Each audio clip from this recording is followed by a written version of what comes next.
Good morning friends, నేను మీ సాయి మల్లేష్ని మాట్లాడుతున్నాను. ముందుగా మా ఛానల్ సబ్స్క్రైబ్ చేసి లైక్ చేసి షేర్ చేయండి. అదేవిధంగా ఈరోజు వార్తల్లోని ముఖ్యాంశాలు తెలుసుకుందాం. ఈనాటి దినపత్రిక ఈ విధంగా ఇక్కడ ప్రధాన అంశాలు చూసుకుంటే ఈరోజు ఇక్కడ శ్రీశైలం ఎడమ కాలువకు సంబంధించి ఈ విధంగా టన్నెల్లో పనులు జరుగుతుండగా మరమ్మతులకు సంబంధించి ఇక్కడ అది కుప్పకూలినట్టుగా చూసుకోవచ్చు. అందులో 8 మంది చిక్కుకున్నారు. వాళ్ళని ప్రభుత్వం ఇక్కడ బయటికి తీసే ప్రయత్నాలు చేస్తుంది. ఇంకా చర్యలు కొనసాగుతున్నట్టు చూడవచ్చు. ఈ విధంగా ఇక్కడ నాగర్ కర్నూలు జిల్లా ఇక్కడ దోమరచెర్ల మండలం ఇక్కడ దోమలపెంట గ్రామం సమీపంలో ఈ విధంగా ఈ ప్రమాదం జరిగినట్టుగా చూసుకోవచ్చు. ఇందులో కొంతమంది బయటకు వచ్చారు. అందులో 8 మంది చిక్కుకున్నారు అన్నట్టుగా చూసుకోవచ్చు. అదేవిధంగా ఇక్కడ అంగన్వాడీల ఇంకా కొత్తగా జిల్లాల వారీగా ఉద్యోగ అవకాశాలు వస్తున్నట్టుగా చూసుకోవచ్చు. అంగన్వాడీ టీచర్లను కూడా అదనంగా ప్రభుత్వం విధుల్లోకి తీసుకునే అవకాశాలు ఉన్నట్టుగా చూడవచ్చు. ఈ విధంగా ఇంకా మరికొన్ని వార్తలు తెలుసుకునే ప్రయత్నం చేద్దాం. ఈ విధంగా ఎస్ఎల్బీసీ టన్నెల్లో కూలిన పైకప్పు పనులు జరుగుతుండగా దుర్ఘటన, సొరంగంలో చిక్కుకున్న 8 మంది. మట్టి నీరు లీకేజీతో విపత్తు, తక్షణ సహాయ చర్యలకు సీఎం రేవంత్ రెడ్డి ఆదేశం. ముఖ్యమంత్రికి ప్రధాని ఫోన్, సహకారానికి హామీ. ఎన్డీఆర్ఎస్ బృందాలను పంపిన కేంద్రం, సైన్యాన్ని రంగంలోకి దింపేందుకు సన్నాహాలు. పరిస్థితిని సమీక్షించిన మంత్రులు ఉత్తమ్ కుమార్ రెడ్డి, జూపల్లి కృష్ణారావు. శ్రీశైలం ఎడమగట్టు కాలువ ఎస్ఎల్బీసీ సొరంగ మార్గంలో ఘోరం జరిగింది. టన్నెల్ లోపల కార్మికులు పనుల్లో నిమగ్నమవుతున్న సమయంలో 14వ కిలోమీటర్ వద్ద పైకప్పు ఒక్కసారిగా కుప్పకూలింది. ప్రమాదంలో సొరంగం లోపల 8 మంది చిక్కుకోగా పలువురు త్రుటిలో తప్పించుకొని ప్రాణాలతో బయటపడ్డారు. నాగర్ కర్నూలు జిల్లా ఆమ్రాబాద్ మండలం దోమలపేట సమీపంలోని ఎస్ఎల్బీసీ ఇన్లెట్ సొరంగంలో శనివారం ఈ దుర్ఘటన చోటు చేసుకుంది. సొరంగంలో చిక్కుకున్న వారిని వేగంగా బయటకు తీసుకొచ్చేందుకు సహాయక చర్యలు చేపట్టాలని సీఎం రేవంత్ రెడ్డి ఆదేశించారు. మరోవైపు ప్రధాని నరేంద్ర మోడీ సీఎం రేవంత్కు ఫోన్ చేసి ఆరా తీశారు. సహకారానికి కేంద్రం అండగా ఉంటుందని భరోసా ఇచ్చారు. వెంటనే ఎన్డీఆర్ఎస్ బృందాలను పంపించారు. సికింద్రాబాద్ నుంచి ఆర్మీ ఇంజనీర్లను సిద్ధం చేశారు. కాంగ్రెస్ అగ్రనేత రాహుల్ గాంధీ ఎక్స్ వేదికగా ఈ ప్రమాదంపై ఆవేదన వ్యక్తం చేశారు. ఇంజనీరింగ్ వర్గాలు, కార్మికులు, నిర్మాణ సంస్థకు చెందిన పలువురు వెల్లడించిన సమాచారం మేరకు ప్రమాద నేపథ్యం ఇలా ఉంది. ఎస్ఎల్బీసీ సొరంగంలో ఒక్కసారిగా పైకప్పు కూలిపోవడంతో అక్కడ పనులు చేస్తున్న కార్మికులు, ఇంజనీర్లు, ఆపరేటర్లు అయోమయానికి గురయ్యారు. సొరంగం వద్ద పరిస్థితులను సమీక్షిస్తున్న మంత్రి ఉత్తమ్ కుమార్ రెడ్డి, సలహాదారు ఆదిత్యనాథ్ దాస్, అతిపెద్ద సొరంగం అవంతరాలే సమస్తం, యాంత్రిక భౌగోళిక సమస్యలతో సతమతం, 2 దశాబ్దాలుగా కొలిక్కిరాని ఎస్ఎల్బీసీ ఇక్కడ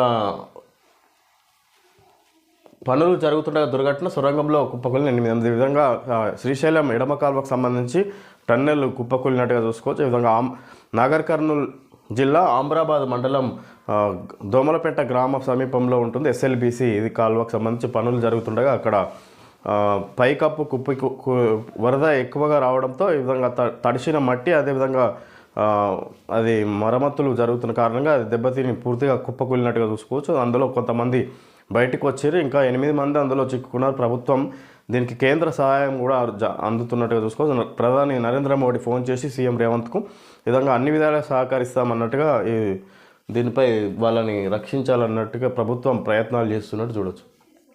తేరుకునే లోపే వరద తరుముకొచ్చింది. పైపులు ఆసరాగా చేసుకొని ప్రాణాలు రక్షించుకున్నాం.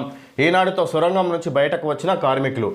ఉదయం 9:10 సమయంలో పనుల్లో నిమగ్నమైన ఇంజనీర్లు టన్నెల్, బోరింగ్ యంత్రం, సిమెంటు పనులకు సంబంధించిన ప్లాన్లు పరిశీలిస్తున్నారు. ఇంతలో పైకప్పు లీకేజ్ పెద్దదైంది. ఒక్కసారిగా భారీ శబ్దంతో కుప్పకూలడంతో పాటు సిమెంట్ సెగ్మెంట్లు విరిగిపడ్డాయి. ఏం జరుగుతుందో అర్థమయ్యే లోపు నడుంలోతు వరద చుట్టుముట్టేసింది. పరిగెత్తండి అంటూ అందరూ ఈదడం ప్రారంభించారు అని ఎస్ఎల్బీసీ ప్రమాద ఘటనలో సొరంగం నుంచి చివరగా బయటకు వచ్చిన కార్మికులు కంపించిపోతూ చెప్పారు. నిజంగా చివరగా ఎవరైతే బయటకు వచ్చారో సొరంగంలో ప్రమాదం జరిగిన సొరంగంలో నుంచి వాళ్ళ నుంచి సేకరించిన సమాచారం ఈ విధంగా ఒక్కసారిగా కుప్పకొలింది. ఏం జరుగుతుందో అనే లోపే ఈ విధంగా నడుములో ఇల్లు ఇక్కడ పరిగెత్తండి అనుకుంటూ ఇక కొంతమంది బయటపడ్డారు. ఇంకా 8 మంది అందులో చిక్కుకున్నట్టుగా చూసుకోవచ్చు. ఈ ప్రమాదంలో అంగన్వాడీల్లో కొలువుల పండుగ, 14,236 పోస్టుల భర్తీకి సర్కారు ఆమోదం. ఎమ్మెల్సీ ఎన్నికల కోడ్ ముగిశాక జిల్లాల వారీగా నోటిఫికేషన్లు. రాష్ట్రంలో అంగన్వాడీ కేంద్రాల్లో భారీ సంఖ్యలో పోస్టులను ప్రభుత్వం భర్తీ చేయబోతుంది. అంగన్వాడీ టీచర్ పోస్టులు 6,399, హెల్పర్ పోస్టులు 7,837 కలిపి 14,236 పోస్టుల భర్తీ దస్త్రంపై మహిళా శిశు సంక్షేమ శాఖ మంత్రి సీతక్క శనివారం సంతకం చేశారు.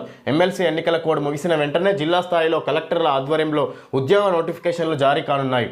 తెలంగాణ రాష్ట్రం ఏర్పాటైన తర్వాత ఇన్ని ఉద్యోగాల భర్తీకి ప్రయత్నాలు జరగడం ఇదే తొలిసారి. చిన్నారులు, గర్భిణీలు, బాలింతలకు నాణ్యమైన పౌష్టికాహారం, చిన్నారులకు పూర్వ ప్రాథమిక విద్యను విధంగా అంగన్వాడీల టీచర్లకు కొలువులు కొత్తగా తీసుకునే అవకాశం ఉంది. హెల్పర్లను అదేవిధంగా అంగన్వాడీ టీచర్లను విధుల్లోకి ఉద్యోగ అవకాశాలు కల్పిస్తున్నట్టుగా చూసుకోవచ్చు. దీనిపై మంత్రి సీతక్క సంతకం కూడా చేసింది.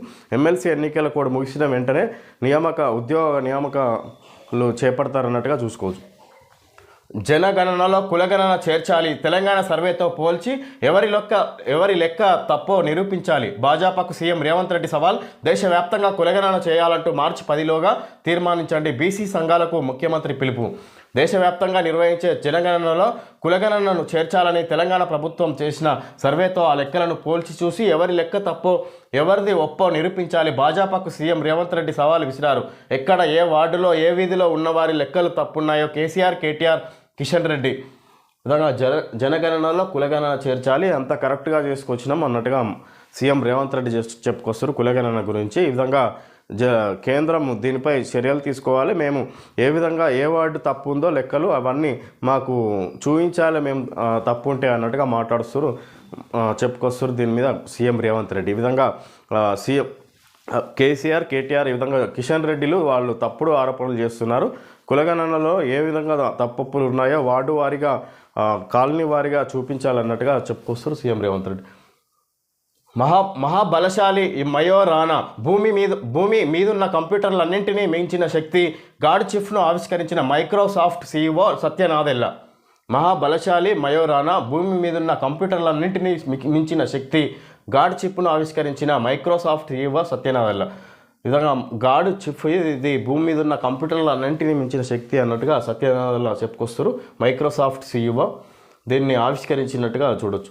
ఎల్ఆర్ఎస్ దరఖాస్తులకు ఆటోమేటెడ్గా ఫీజు ఖరారు. పరిష్కార ప్రక్రియపై పురపాలక శాఖ మార్గదర్శకాలు. ఎల్ఆర్ఎస్ దరఖాస్తులకు ఆటోమేటెడ్గా ఫీజు ఖరారు. పరిష్కార ప్రక్రియపై పురపాలక శాఖ మార్గదర్శకాలు. ఈ విధంగా ఆటోమేటెడ్గా ఫీజు అనేది కేటాయిస్తారు. ఎవరికి నచ్చిన ఫీజు వాళ్ళు తీసుకునే అవకాశం లేకుండా ఆటోమేటెడ్గా డిజిటల్ రూపంలో పేమెంట్లు చేసుకోవచ్చు అన్నట్టుగా చూసుకోవచ్చు. భారత్ వర్సెస్ పాకిస్తాన్ ఛాంపియన్స్ ట్రోఫీలో మహాపోరు నేడే. విధంగా ఏదైతే ఛాంపియన్స్ ట్రోఫీ నడుస్తుందో ఇక క్రికెట్ సంబంధించి ఈరోజు భారత్ ఇండియాకు పాకిస్తాన్ మధ్య ఈరోజు పోటీ తలపడినట్టుగా చూడొచ్చు.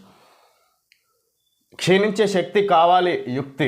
ప్రతి మనిషి అనివార్యంగా జీవిత చక్రంలో భాగంగా వృద్ధాప్యానికి చేరుకుంటారు. ఈ సమయంలో శరీరంలో ఎలాంటి మార్పులు వస్తాయి, తలెత్తే అనారోగ్య సమస్యలేంటి, వాటిని అధిగమించడానికి మార్గాలు ఏమిటి, అనివార్యమైన వృద్ధాప్యాన్ని నివారించలేకపోయినా ఆ దశలో శరీరంలో కలిగే దుష్ప్రభావాలను తగ్గించుకుంటూ హాయిగా జీవించడం ఎలా, వృద్ధాప్యంలో ఆరోగ్యం ఇలా, విధంగా వృద్ధాప్యంలో ఎలాగ ఉండాలి, ఆరోగ్యం క్షీణిస్తున్నా ఏజ్ పెరుగుతున్నా ఈ విధంగా ఎలా ఆరోగ్యంగా ఉండాలి అన్నట్టుగా దీన్ని ప్రత్యేక కథనంలో ఇచ్చినట్టు చూడొచ్చు.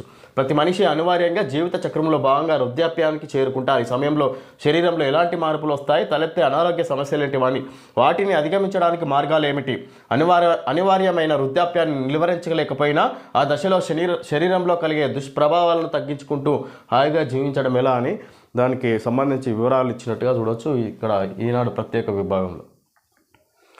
అలసట మరియు కండరాల నొప్పి వచ్చినప్పుడు తీసుకోండి అయోడెక్స్ యాక్టివ్ మస్కిల్ కేర్ ఇస్తుంది తక్షణ ఉపశమనం. Capsicum extract, యాకలిప్టస్ oil, కాంపర్ powder, బోస్వెలియా extract. ఇది అలసట మరియు కండరాల నొప్పికి ఇది పనిచేస్తున్నట్టుగా అయోడెక్స్ యాక్టివ్ అని ఇది క్రీము రూపంలో వాడుకోవచ్చు అన్నట్టుగా చూడవచ్చు యాడ్ ఇచ్చారు. ఓకే ఫ్రెండ్స్, ఈరోజు వార్తల్లోని ముఖ్యాంశాలు తెలియజేయడం జరిగింది. Thank you friends.